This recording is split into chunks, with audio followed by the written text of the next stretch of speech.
Ross Tucker. He's a special offer to this program, Ross Tucker Football Podcast. And guess who has the opportunity to witness that incredible, powerful Iowa offense, noon Eastern on CBS? Ross Tucker will be on the call, Iowa against Nebraska. Ross, man, are you lucky? You ready for all the superlatives you're going to be saying about that Iowa offense? Historically, the worst offense in the history of college football. And they're 9-2 with a chance to go 10-2 and then play in the Big Ten championship game next week against Ohio State or Michigan. It's really remarkable. I mean, they're so good on defense and special teams that they've been able to overcome, as you referenced, one of the worst offenses we've ever seen in college football. It's really remarkable. I mean, you look at these other teams, and they might win like 2 games where they score less than 20 points. Iowa's won 5 games where they've scored less than 20 points. They win seemingly every close game. They're 4-1 in one-score games. And, you know, they had this video of their punter, Torrey Taylor, in the last game, the home game, where he was like coming out of the tunnel. Dan, it looked like the Joe Burrow video at LSU.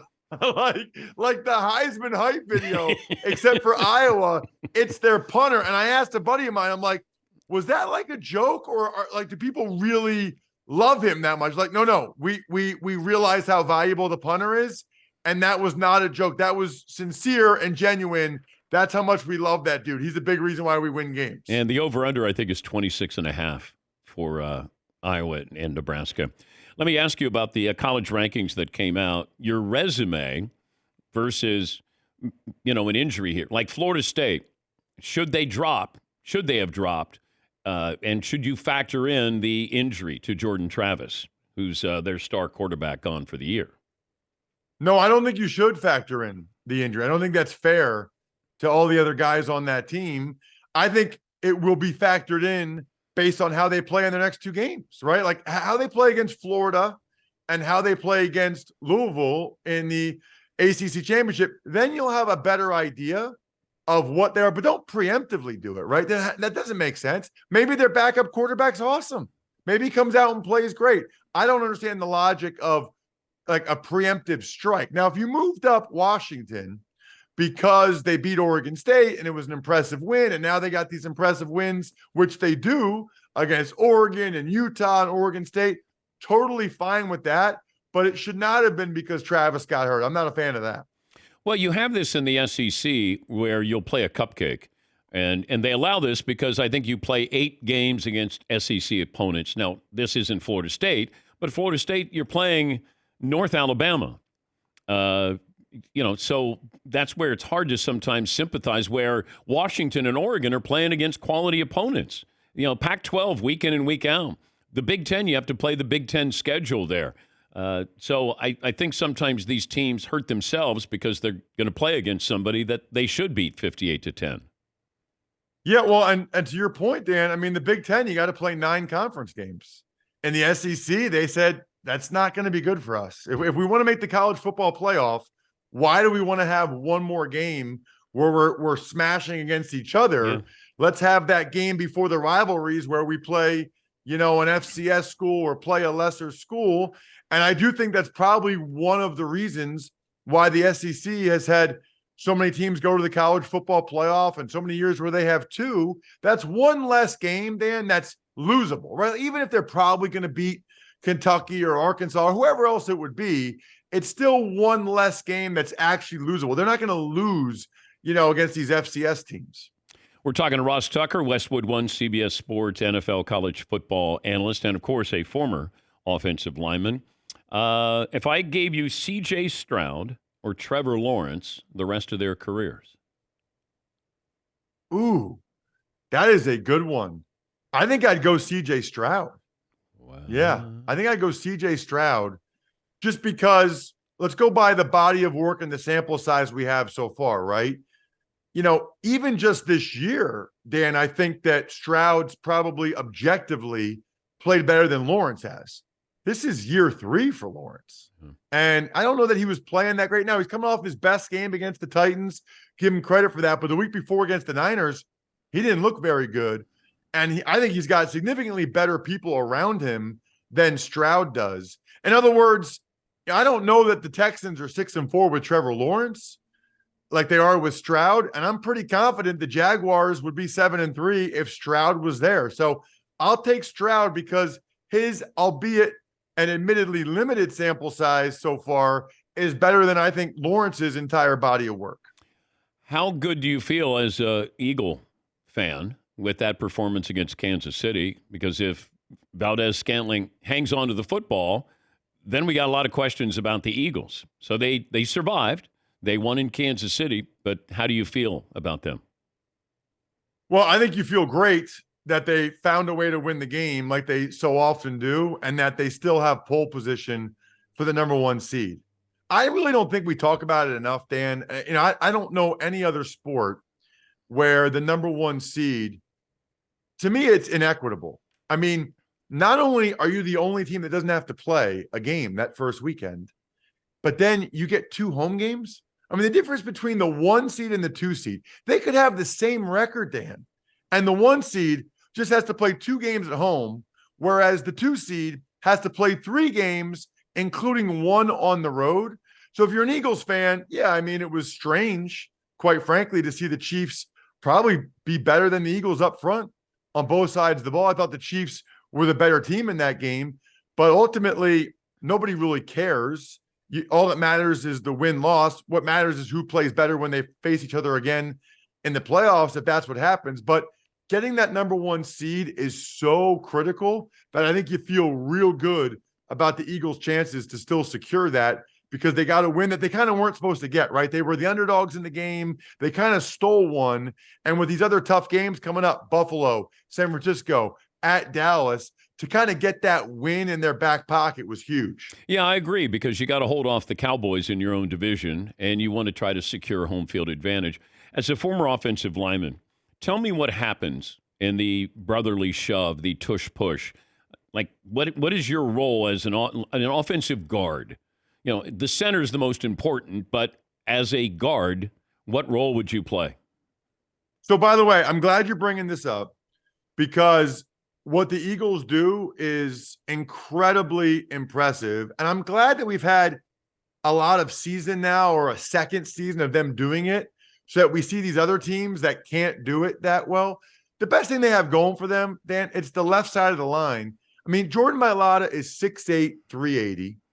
And then Landon Dickerson, 6'6", probably 355. But I think the advantage there is I think Mailata, with his rugby background, has helped Dickerson know the key is to keep your feet moving. Those guys are basically crawling. They have their hands down, but they keep their butts up and they keep their legs moving. A lot of times it's not the initial surge. Yeah. But because those guys on the left side keep those legs and feet and their hands moving, it just becomes like a wave, because they're so big, they're so strong, and they don't stop their feet. I think the D linemen sometimes stop their feet, and Hurts rides that second wave. Jason Kelce will even be the first one to tell you that he and Hurts get the credit. What happens is there's an initial stalemate, but Mailata and Dickerson just keep digging, like the old bear crawl. And then Hurts gets pushed and shoves over to that side where there's always push, there's always separation. I mean, it looks like they get like 2.5 yards a carry on that thing. But now you have defenders going over the top, which I don't understand that logic. That, like, they're trying to get Hurts before he ducks for cover, but it makes it easier if I'm taking a 6'4", 280-pound guy out of the equation in the middle. So I think the first level guys need to try to jump the count and just dive at the legs, the feet of the offensive lineman, right? So stop the pile right there, and then have your second level guys, the linebackers, dive over the top and try to hit Hurts with a shot like Purdy got in that Minnesota game. Look, they've tried it. It still hasn't worked, but to me, that's your best opportunity to try to slow it down. I'm going to give you one game to watch tomorrow in the NFL. You can have the Packers, Lions, Commanders, Cowboys, Niners, Seahawks. Definitely not Commanders, Cowboys. Okay. The only reason why I like Detroit is I just love their team. I love, like, that place is going to be going berserk tomorrow. I'm so happy for their fans. I love Dan Campbell. I love their team. I still think the best game, though, is going to be San Francisco at Seattle. So I'll take the nightcap just because both teams are still very much in the mix. And I think it'll be a good game. I think Seattle's going to give them everything they got. Yeah. I think that stands alone as the best matchup, but I think sentimental value of tuning into those games that start early in Detroit and you're just, it's not pretty. They usually lose. The highlight is John Madden calling the game, but this is different. Like, now you have a real reason to tune in because this isn't the only time you're going to watch the Lions.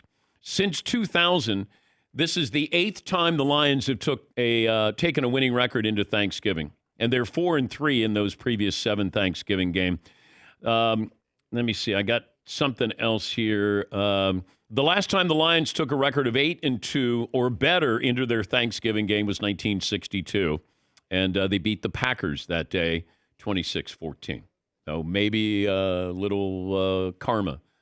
Yeah, I'm so happy for them. We had so many years, Dan, where we would say, is it fair that the Lions get the Thanksgiving Day game every year? Because everybody hated watching the Lions. It was always a terrible game. They stunk. I'm glad that they're good. And the Thanksgiving Day game is just awesome. I had the privilege of 21 years ago starting for the Cowboys against Washington, and still a top 5 game, top 5 football experience in my life because everybody is watching. I think it's like, other than the Super Bowl, it might be like the best ratings. Everybody is watching. And what's really cool as a player, Dan, you get the weekend off. So literally back in 2002, I flew home the next morning on Friday morning, and that night was my 5th year high school reunion. I started for the Cowboys the day before my 5th year high school reunion. Like, I couldn't have planned that any better. Any girl that didn't like me in high school, I was like, hi, Barbara. Oh, hey, Jessica, how was your Thanksgiving? Yeah, nice. It was amazing. It was like a dream. But it was weird that you wore your uniform to your 5-year anniversary, just to let people, remind them. Your eye black there, you walk in. Hey, you know what's funny, Dan? True story. Some kid I didn't like, I'm at my 5th year, some kid I didn't like, he brought up the fact that I gave up a sack to Bruce Smith. He was like, oh, I saw you give up a sack to Bruce Smith yesterday. I was like, Matt, who do you play for? Like, what? Like, really? I mean, I'm at a reunion. I'm probably 5 beers deep. Like, hey, Matt, that's a great opportunity to get punched in the face. Maybe don't say that. Oh, safe travels, buddy. Happy Thanksgiving. All right, likewise. See you guys. That's Ross Tucker. It's a great opportunity to get punched in the face. 5 beers deep. He's got Nebraska and Iowa. That's at noon Eastern on CBS. He's great. He really is. He's a wonderful person.